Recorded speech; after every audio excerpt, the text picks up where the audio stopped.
Bonjour à tous, on se retrouve aujourd'hui pour un nouveau tutoriel. On va tout simplement continuer à voir un petit peu, Premiere Pro, comment ça fonctionne, comment on peut monter de la vidéo avec Premiere Pro. Et aujourd'hui, comme je l'avais dit la dernière fois, on va voir un petit peu l'animation. Donc l'animation des effets. Ce qui est important de noter avec Premiere, c'est que, et ça j'ai oublié de le mentionner la dernière fois, c'est qu'en fait, ici, on est sur un système de layer, ce qui fait que par exemple, quand cette séquence-là, ici, est au-dessus de celle du dessous, c'est celle qui est au-dessus, comme vous voyez, qu'on voit. D'accord? Donc si je me mets ici, là, on voit bien celle du dessus. D'accord? Donc c'est important. On voit toujours celle du dessus au profit de celle qui est dessous. D'accord? C'est un petit peu comme si on empilait des images, ce sera toujours celle qui sera au-dessus qu'on verra.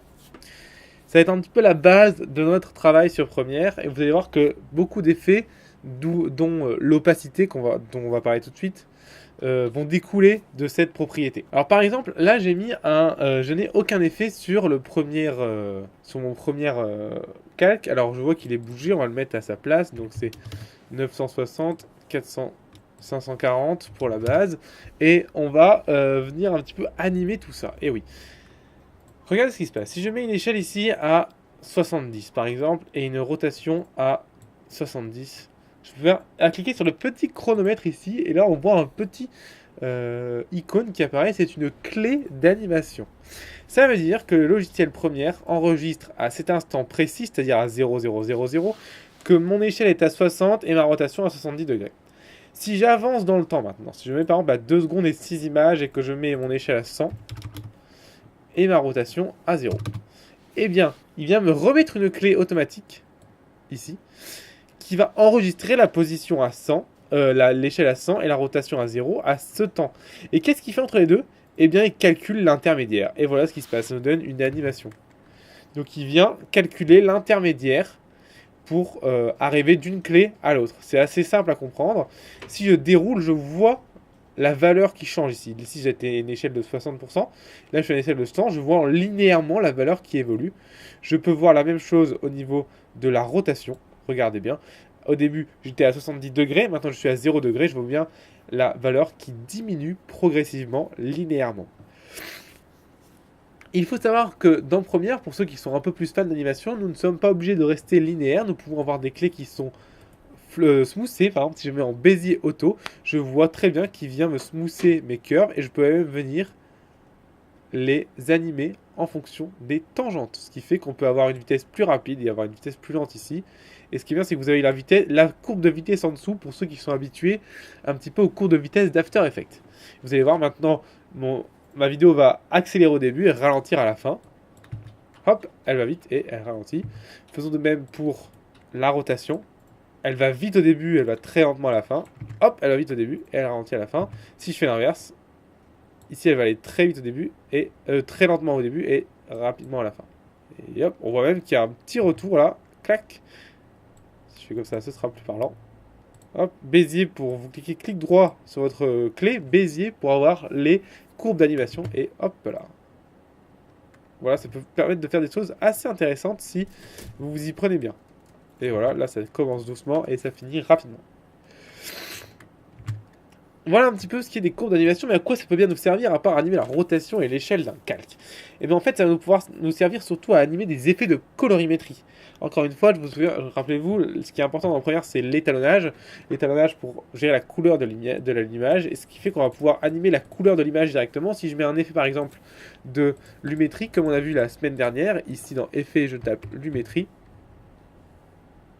D'accord? Je viens glisser directement sur le calque ou dans la petite fenêtre ici du calque sélectionné. Et par exemple, ici, dans correction de base, je peux très bien venir animer, si je le souhaite, mon exposure. Et hop. Et là, j'ai mon exposure qui s'anime et mon calque devient de plus en plus blanc. D'accord? Donc ça peut être intéressant. Alors je vais virer un petit peu les clés d'animation que j'ai mis sur la trajectoire. Donc je peux sélectionner mes clés et les supprimer pour les supprimer. Je peux remettre mon échelle à 100 et ma rotation à 0 pour revenir par défaut. Je peux cliquer sur ces petits chronomètres ici pour annuler l'animation. D'accord? Attention, quand vous faites ça, vous supprimez automatiquement toutes les clés d'animation que vous avez pu faire sur ce paramètre. Et vous voyez bien que maintenant, le seul paramètre animé est l'exposition. Et c'est super bien ça. Ça va vous permettre de faire beaucoup de choses, de pouvoir animer l'étalonnage en fonction d'un plan à un autre. C'est ça qui donne tout de suite de la crédibilité à un film si vous voulez étalonner les couleurs d'un plan à un autre. D'accord? Autre solution, on va pouvoir animer aussi ce qu'on appelle l'opacité. Donc on va virer la lumétrie. L'opacité, c'est ceci. Là, l'opacité. L'opacité permet de gérer juste l'opacité d'un calque. Donc l'opacité, c'est la transparence. Si je la mets à 0, on ne voit plus le calque, puisque ce qui est en dessous est noir par défaut. Donc là, par exemple, je mets une clé à 100. Je vais au bout du calque, je mets une clé à 0. D'accord? Maintenant, j'ai bien mon calque qui va disparaître progressivement. Hop. Voilà. Ce qui est intéressant aussi, c'est que si je mets mon calque ici et que je mets un calque en dessous, vous allez voir que mon calque en dessous va apparaître progressivement aussi. Puisque forcément, il laisse apparaître ce qu'il y a en dessous au fur et à mesure. Parce que c'est de la transparence, c'est pas un fondu au noir, c'est différent. Voilà un petit peu pour ce qui est de l'animation des effets. Parlons maintenant un petit peu des fondus. Et oui, on a parlé des fondus. Les fondus sont des effets à part entière qui sont des pré-animations en fait faites pour vous. Dans Effets, il suffit d'aller dans Transition vidéo et vous avez ici tous les fondus, d'accord? Et vous pouvez mettre un fondu par exemple enchaîné, vous le glissez entre deux vidéos et je vais avoir un fondu enchaîné entre deux vidéos. D'accord? Je peux avoir plusieurs types de fondus. J'ai les fondus du film. Voyons un petit peu la différence. Je vois pas trop de différence personnellement entre un fondu de film et un fondu enchaîné. Mais bon. Vous avez le fondu additif qui va passer d'abord, qui va additionner les couleurs quand il va faire un fondu entre les deux images. Ça peut être assez spécial, mais ça peut marcher. Bon, globalement, on utilise tout le temps le fondu enchaîné. Hein. Vous avez le fondu au blanc, le fondu au noir qui peut être intéressant. Vous avez un calque ici. Vous voulez qu'il y ait du noir entre ces deux calques. Vous faites un fondu au noir entre les deux. Le calque va passer au noir. Hop, et passer. D'accord, donc fondu au noir. Je vais glisser là. Et vous voyez bien, hop, je passe au noir et je redémarre derrière. Donc ça peut être intéressant aussi. Il y a un raccourci pour mettre les fondus enchaînés sur des calques. Si par exemple vous avez un calque qui est tout seul et vous faites un CTRL D dessus, ça va mettre un fondu enchaîné au début et à la fin. Hop, donc je commence avec un fondu enchaîné, je termine avec un fondu enchaîné. Ce qui peut être intéressant. Vous pouvez toujours régler la longueur du fondu en le drag and dropant ici. Vous pouvez les supprimer en cliquant dessus, en les supprimant tout simplement. Si votre calque est sur la même ligne que d'autres calques et vous faites un CTRL D, ça ne fonctionnera pas, vous aurez qu'un fondu au début. Parce que le fondu enchaîné avec un CTRL D ne se fait que au début et à la fin des calques qui n'a pas de contact avec d'autres calques. Donc ça peut être intéressant si votre calque est tout seul sur une ligne. Sinon ça ne sert à rien. Vous voyez que vous avez plein d'autres formations de transition vidéo qui marchent exactement de la même manière que les fondus. Par exemple, si je mets un déplacé dessus, je le mets entre deux, bah voilà, j'ai le temps que ça met et voilà, je vois ce que ça donne. Hop. Voilà, c'est un peu pété, mais bon, ça peut servir pour certains projets. Je vais supprimer l'animation que j'ai mis sur l'opacité, je vais la remettre à 100%. Voilà. Donc, bah, globalement, sur les effets et l'animation, c'est tout ce que j'avais à vous dire. C'est pas très très très long à comprendre.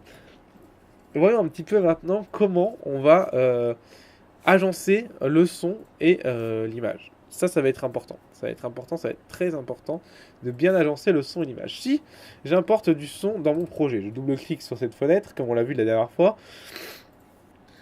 J'ai maintenant du son dans mon projet et on va pouvoir glisser le son sur la ligne audio ou alors cliquer sur la ligne audio sur laquelle je veux importer le son et appuyer sur le point virgule, comme on l'a vu la dernière fois aussi. D'accord ? Mon son est maintenant importé. Vous voyez que je peux écouter le son tout en jouant mon animation. Mais ce qui est intéressant, et ça c'est vraiment important, c'est que vous voyez les ondes sonores.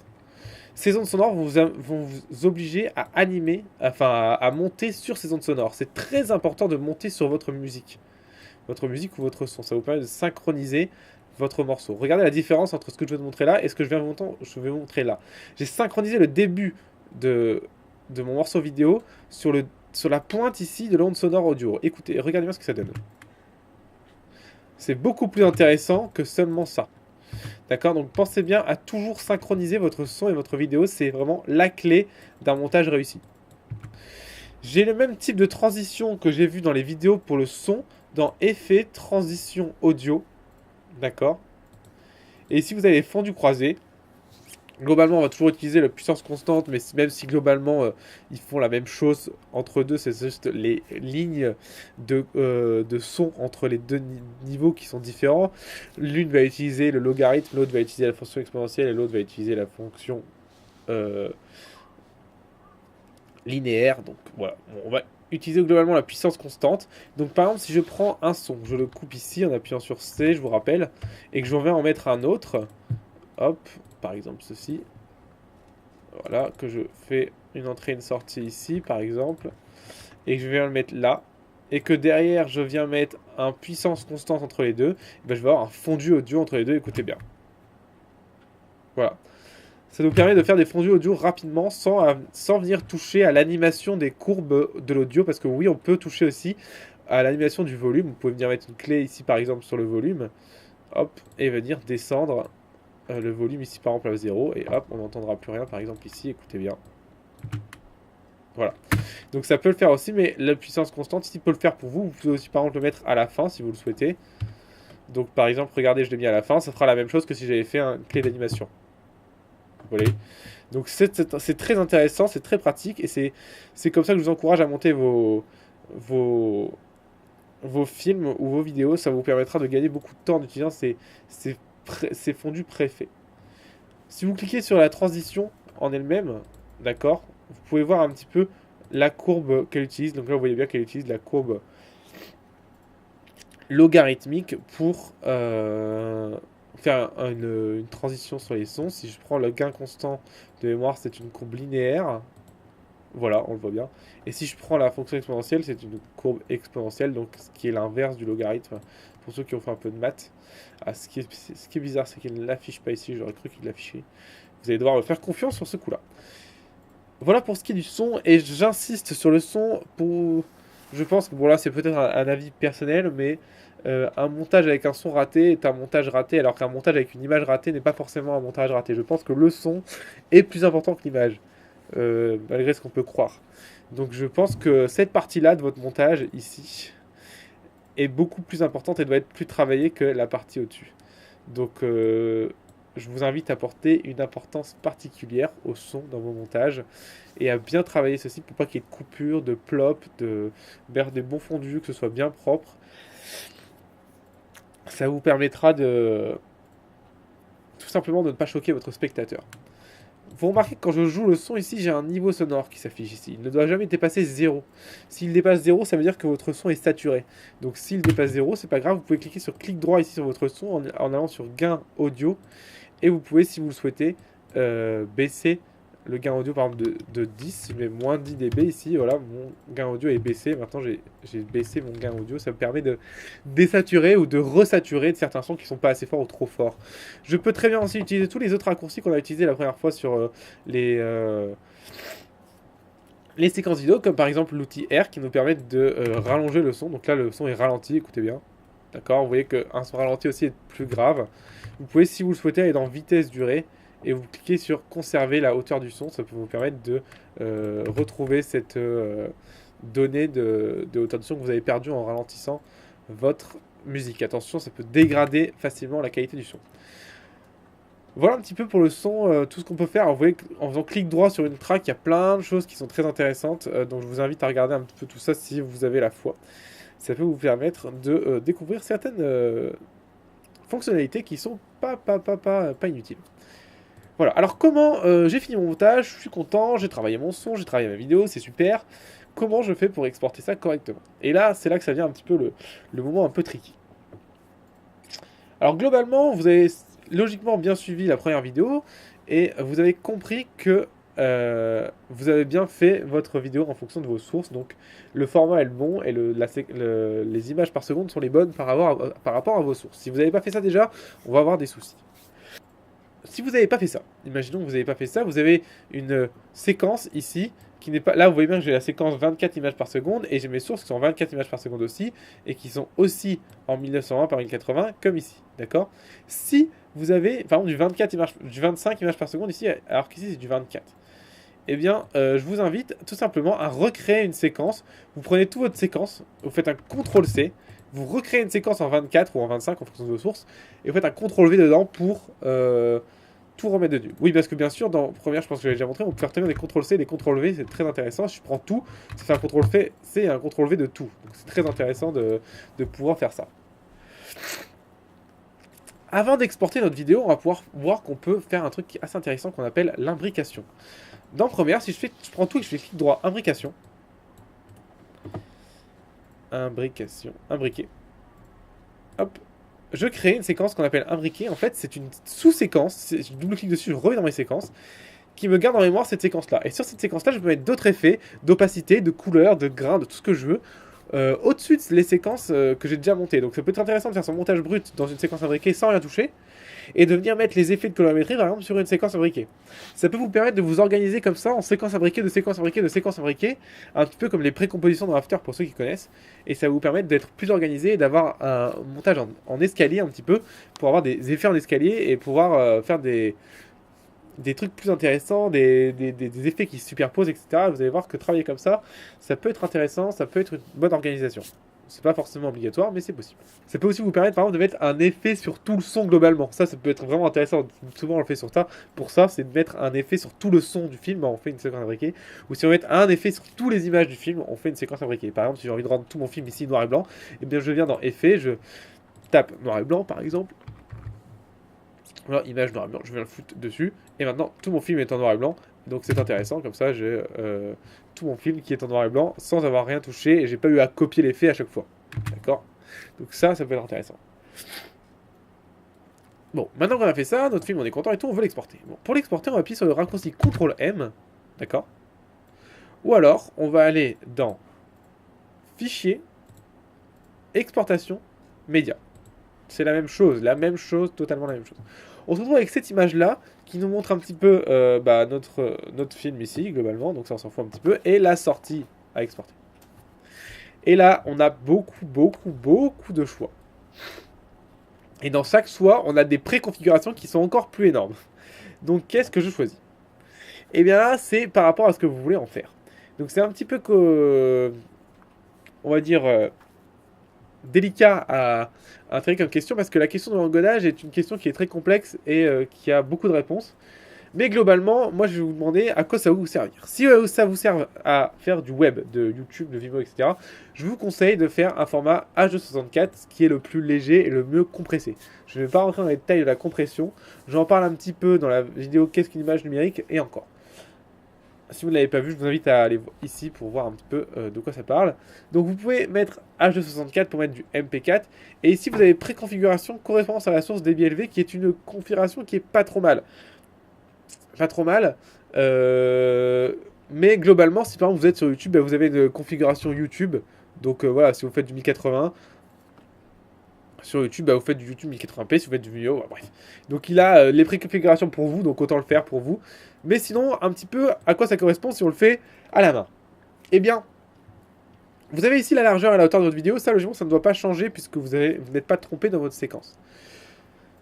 Vous avez votre fréquence d'image par seconde qui ne doit pas bouger non plus. Et si vous voyez que c'est pas la même, vous la remettez bien. Vous avez l'ordre des trames progressif qui, logiquement, si vous faites du web, est tout le temps progressif. Je vous avais expliqué la semaine dernière que si vous faites de la vidéo, par contre, ce sera entrelacé. Vous avez l'aspect des pixels qui est toujours à 1 et aujourd'hui on est toujours à 1, on n'y touche plus. Vous avez le standard TV qui est pas le NTSC, aujourd'hui ça n'a plus d'importance. C'était à l'époque où on utilisait des formats pour les télé cathodiques, donc ça ne vous intéresse plus. Ici vous avez le profil principal, vous n'y touchez pas, vous avez le niveau 4.1, vous n'y touchez pas. En fait, vous ne touchez à rien ici. Logiquement, tout est logiquement bien mis. Si vous voyez des paramètres qui ne correspondent pas, je vous invite à les modifier. Ici, c'est là que ça devient intéressant. Vous pouvez cocher rendu à la résolution maximale. À quoi ça sert? Ça va être juste que votre vidéo va être plus longue à encoder, mais vous aurez une meilleure définition sur votre rendu. Donc, ça peut être intéressant. Ce qui est intéressant ici surtout, c'est ça, l'encodage du débit. Vous avez le CBR, VBR un passage, VBR 2 passages. En fait, il faut comprendre que l'encodage, ça va prendre votre vidéo, ça va la défoncer et ça va la recréer. Pourquoi? Parce qu'en fait, il va essayer de gagner de la place. Parce qu'une vidéo, en fait, c'est très lourd. Une vidéo, c'est très lourd. Et là, j'en parle un petit peu dans le qu'est-ce qu'une image numérique. Une vidéo, c'est ultra lourd. Et pour que ce soit moins lourd, eh ben, on fait ce qu'on appelle une compression. C'est-à-dire qu'on supprime de l'information. Donc pour supprimer l'information, le logiciel il va faire quoi? Il va prendre, bah là il y a, oh, tiens, il y a un dégradé de bleu, bah hop c'est bon, ce sera plus un dégradé de bleu, ce sera juste un gros carré bleu. C'est moins, c'est moins simple à calculer, c'est juste toute la même valeur. Et en fait, le VBR un passage va faire ça une fois, et le VBR deux passages va le faire deux fois. Donc globalement, vous aurez une meilleure qualité d'encodage puisqu'il va passer deux fois sur la vidéo. Et bien sûr, le rendu sera deux fois plus long. Ici, vous avez le CBR qui est un autre algorithme que je ne connais pas assez bien pour vous en parler. Donc je ne vais pas en parler ici. Ici, vous avez le débit cible et le débit maximum. Qu'est-ce que ça veut dire que cette connerie? Eh bien, le débit cible, c'est un petit peu le nombre de données, on va dire la quantité de données que vous autorisez par seconde. Ici, j'autorise par exemple 10 mégabits par seconde à traverser ma vidéo. Donc, chaque seconde de ma vidéo ne doit pas faire plus de 10 mégabits. C'est ce que je dis à mon encodage. Et lui, en fonction de ça, il va se débrouiller, il va dire ok, si je ne dois pas faire plus de 10 mégabits, ben, je sais ce que je dois enlever, je sais ce que je dois garder. Donc, forcément, plus ce nombre-là est haut, plus votre vidéo sera de qualité à la sortie. D'accord? Cependant, plus ce nombre-là est haut, bah, vous le voyez ici, plus votre vidéo sera longue. D'accord? Donc voilà. Globalement, l'œil humain ne voit au-dessus de 5, ne voit pas la différence. D'accord? Entre 5 et 10, il n'y aura pas de différence. Entre 10 et 50, vous n'aurez pas de différence non plus. Les seules différences qu'il peut y avoir, c'est si vous avez des vidéos qui sont granuleuses, avec du grain, avec du détail dans les grains. Là, vous allez voir une différence. Et là, il faut parfois monter jusqu'à 60 pour ne plus avoir ce problème. Donc voilà, globalement, au-dessus de 5, c'est ridicule, sauf si vous faites du grain dans la vidéo. Donc c'est très important de faire attention à ça. Mais globalement, si vous mettez des vidéos sur le web, YouTube, lui, est à 3. Donc globalement, faire au-dessus de 3, logiquement, c'est ridicule. Donc Vimeo est à 7 et YouTube est à 3. Donc voilà. Donc globalement, moi, par sécurité, je mets 10, d'accord? Mais vous pouvez descendre en dessous de 5. Ici, vous avez le débit maximum. Et oui, parce qu'en fait, vous pouvez autoriser Premiere à avoir un débit maximum de 15 en fonction des passages qu'il a du mal à encoder. S'il voit qu'il y a des passages, par exemple, avec du grain qui sont plus difficiles à encoder pour garder le détail, garder le contraste de l'image, bah, vous pouvez dire que ah bah là, t'as qu'à augmenter un peu le débit. Ce qui fait que, en gros, vous aurez une vidéo à débit variable qui va passer de 10 mégabits par seconde jusqu'à 15 mégabits par seconde. Ce qui peut être intéressant et ce qui peut vous permettre de gagner du détail sur certaines parties. Et ici, vous avez les distances entre les images clés. Ça aussi, ça peut être intéressant parce que ça vous permet à... Si par exemple, je mets distance entre images clés 72, ça veut dire que toutes les 72 images, Premiere va me recalculer une image complète sans l'encoder. Et il va partir de celle-là pour faire son encodage. Donc ce qui fait qu'on a un détail dans l'encodage. Alors bien sûr, c'est plus long. Mais ce qui fait qu'on a un meilleur encodage sans pour autant augmenter la taille du fichier. Puisqu'en fait, il calcule l'image mais il ne l'enregistre pas. Donc il calcule l'image sans l'enregistrer. Et il s'en sert comme source pour encoder. Donc pour comprendre comment l'image est construite. D'accord? Plus ce nombre est rapproché, si je fais une danse entre les images clés tous les 25 images, donc toutes les secondes, enfin plus de 24 là, puisqu'on a 24 images par seconde, eh bien toutes les secondes, Premiere va recalculer une image correctement, entièrement, et va s'en servir comme source pour encoder les 24 suivantes, et ainsi de suite, et ainsi de suite. D'accord? Donc c'est important. Alors je comprends que c'est un peu de technique un peu compliquée là, mais bon, c'est pas très important. Ce qui est important, c'est, ici vous allez pas en dessous de 5, d'accord? Et plus que 5, c'est ridicule, sauf si vous avez du grain. Et ici, vous pouvez mettre une distance entre les clés. Moi, j'aime bien mettre toutes les secondes. Ça permet d'avoir à chaque fois un reboot de l'encodage qui permet de ne pas perdre d'informations. Ou pas trop d'informations. Ça, c'était pour la vidéo. Vous avez un onglet audio ici. L'onglet audio vous permet de régler les paramètres dus à l'audio. Globalement, vous n'avez rien à changer, si ce n'est le débit à mettre au maximum. Globalement, logiquement, après, c'est du MP3. Si vous sortez en MP4, en 64 le son, donc c'est la vidéo MP4 et du son MP3, logique, globalement. Vous n'avez rien à changer, globalement, c'est très bien. Bon, voilà, qualité supérieure, logiquement, ça, je pense que c'est pas trop compliqué. Vous avez le taux d'échantillon à 48 MHz. Globalement, ça va être souvent celui qu'on va utiliser par défaut et par convention, ce sera celui avec 48 000 Hz. Vous pouvez utiliser celui à 44 100 Hz, c'est pas interdit. Ici vous avez le codage audio. Je ne connais pas la différence entre les trois. Vous pouvez essayer les trois, voir. Je pense pas que vous entendrez de différence, mais voilà. Et une fois que vous avez fait ça, vous faites tout simplement exporter. Avant de faire exporter, vous cliquez sur le nom ici et vous allez mettre votre fichier au bon endroit avec le bon nom. Alors moi je vais pas le faire là, mais voilà. Et une fois que ça c'est fait, vous faites exporter. Vous pouvez maintenant, si vous le souhaitez, sauvegarder votre configuration en appuyant ici. Comme ça, vous n'aurez plus à la chercher à chaque fois. Vous pourrez la trouver ici. Par exemple, vous voyez que moi, j'ai une configuration perso YouTube HD qui me permet de sauvegarder ma configuration. Bah voilà. Quand je clique ici, je peux sauver ma configuration. Alors, je peux pas la sauvegarder parce qu'elle existe déjà. Par exemple, si je mets personnaliser. Voilà, je fais sauver la préconfiguration. Voilà, je peux sauver la préconfiguration et en mettant d'autres réglages, etc. Donc ça peut être intéressant. Je vous conseille toujours de cocher la case rendu à la résolution maximale, utiliser la qualité de rendu maximale et utiliser les prévisualisations. Quand vous utilisez les prévisualisations, ça vous permet de demander à Premiere d'utiliser les rendus que vous avez déjà fait dans votre montage pour rendre, ce qui fait que vous allez rendre plus rapidement et avec moins de données. Donc ce qui fait que vous dites à votre ordi que tu auras moins à faire pour le même résultat, ce qui est plutôt cool. Quand vous utilisez la qualité de rendu maximale, c'est un petit peu la même chose que quand vous utilisez la résolution maximale. Ça pousse un peu la RAM de votre ordinateur pour pousser les algorithmes. Donc si vous avez un ordinateur pas trop puissant, peut-être ça va faire planter votre rendu et vous devrez le décocher. Donc attention à ça. Mais globalement, les ordinateurs aujourd'hui doivent supporter ce paramètre-là. Globalement, si vous avez une carte graphique à peu près digne de ce nom et au moins 8 Go de RAM, il ne devrait pas y avoir de problème. À part si vous sortez du 8K par exemple, mais là, on n'en est pas là. Et voilà, bah écoutez, pour moi c'est terminé pour Premiere. Je pense que là vous avez quand même pas mal de bonnes bases pour pouvoir travailler correctement et voir un petit peu comment ça fonctionne. Alors bien sûr je vais pas tout expliquer, il y a énormément de choses à voir dans ce logiciel, hein. C'est un logiciel qui est très complet. Mais vous avez la base et je vous invite à aller plus loin sur des forums, des docs, La doc d'Adobe sur Premiere elle est très bien faite, vous avez une description de chaque effet, ce qu'il fait, etc. Je vous invite à trifouiller là-dedans. Là-dedans, il y a plein de trucs à faire. Trifouiller dans les effets. Allez chercher des effets. Essayez-les. Tous ces effets-là de son sont très très intéressants. Ça va vous permettre d'avoir une richesse incroyable au niveau de votre son que vous n'avez pas au début à la base. Donc ça va être très intéressant. Je vous invite aussi à trifouiller dans les effets vidéo. Il y a plein de choses. Ici, vous avez par exemple un effet qui va vous permettre d'accentuer la netteté d'une vidéo qui peut être très intéressante pour retrouver un petit peu ce côté sharp edge, donc edge un peu dur que vous avez sur certains films comme les films de Michael Bay qui peut être très intéressant.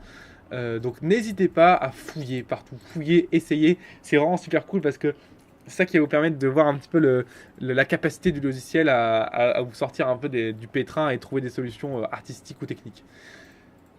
Dans tous les cas, moi je vous dis merci d'avoir regardé ce tutoriel. J'espère que vous avez aimé, j'espère qu'il va vous servir. Et si vous avez des questions, n'hésitez pas en commentaire. Dans tous les cas, moi je vous dis à bientôt pour un nouveau tutoriel et salut. Bon courage, allez.